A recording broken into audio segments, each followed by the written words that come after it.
Volatility. Volatility means you feel like this, going up and down, up and down. Your systems are out of control.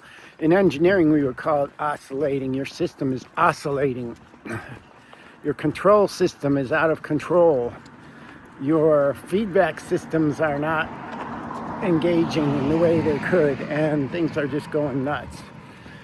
Volatility is something can feel real scary. If you're a person with a large emotional cup, like you usually are, more than just around the middle, you kind of swing higher and swing lower.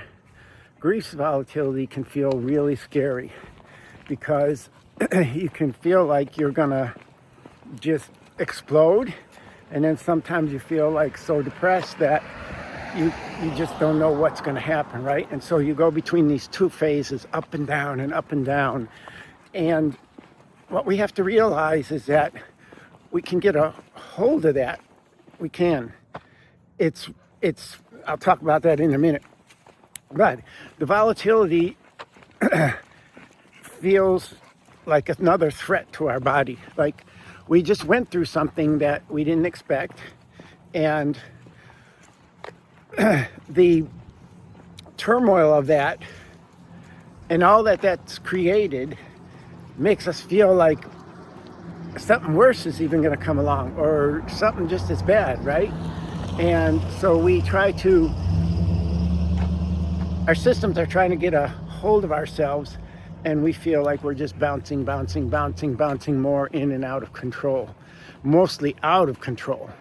Don't get me wrong, I know how hard this is to control. After I lost my son in 2011, my first son, I just felt out of control all the time. And, the emotions are so overbearing, right? Well, what do we do about this? One thing is to just stop. Say, when you're feeling out of control, I found was to say, stop letting this just go wild. Just maybe you need to sit down. Maybe you need to take a breath. Maybe you need to do some mindfulness work. But in some way, just tell your nervous system, stop. And you really just have to stop it. Then we gain perspective. Gaining perspective means putting ourselves where we are right now. Because much of that oscillation that goes on within us has to do with that our mind is projecting, and what we believe from the past that's happened and all the visions that go through us, and what could happen in the future and all the visions around that. So one thing to do is to just say stop and use a 5-step method that many people recommend.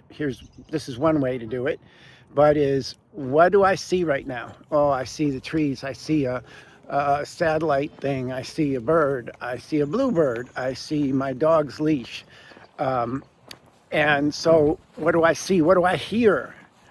I hear birds. I hear the stream running. I hear my leash going against my wrist. So what do I taste in my mouth? Oh, I taste the chocolate that I had earlier. I taste the piece of fish I had, right? Or whatever I'm tasting. And the other one is what do I smell? Deep breath. Deep breath. I smell the sweetness of spring. I smell something that doesn't smell so good.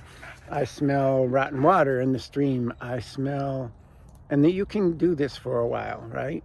Just take your time and literally breathe into this and settle yourself down in the moment.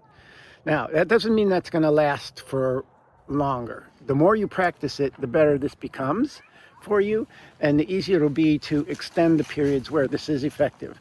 But at first, it's going to feel like you're not doing anything because you're training yourself for a new way for the next storm that's going to come above you, okay? So that's one way to handle the volatility. After setting ourselves down and getting perspective, we can go into the logical. So this is where it's, grief is a heart-mind thing, and it's always going back and forth. There's the heart that has the pain and the emotions. There's the emotions that get fed to the mind, and then we start a story or something around how we are responding to this pain, this emotional pain, right? So it's a back and forth kind of thing. What we got to do is settle. What I found to do is that I would settle into, okay, what is really going on right now?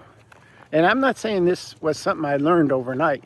This is something I'm giving you that took me years to learn, but I found that once I did exercise this, it was like exercising a muscle, getting stronger all the time.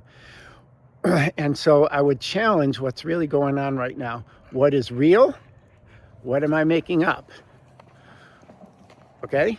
And a lot of times, even things that are real, we will make up other things around them, right? We've got to concentrate on really what it is right now. Like, really, right now, am I safe? Is my world falling apart? Yes, outside of me, I've got this loss. But right now, am I safe? What's happening right now? Am I having an emotional reaction and, going to a different place?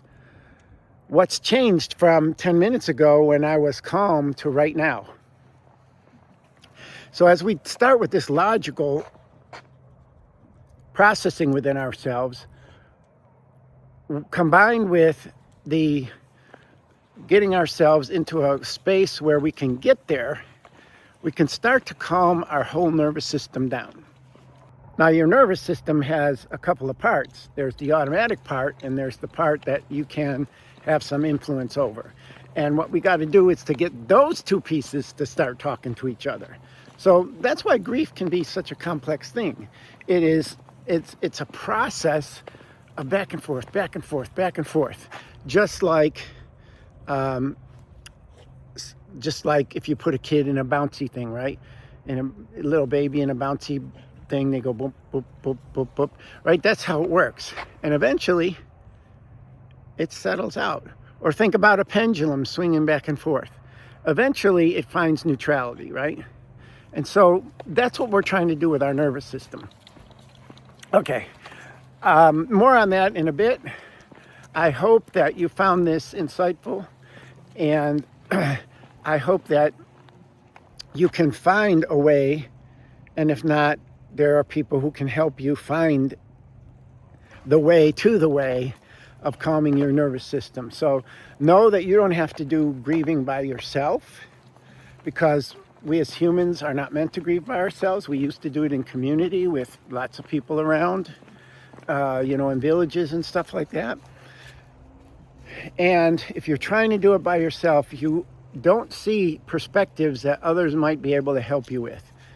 The perspectives that asking powerful questions that people might ask you, that bring up stuff for you that you can't access on your own because your mind's too busy doing stuff. Okay?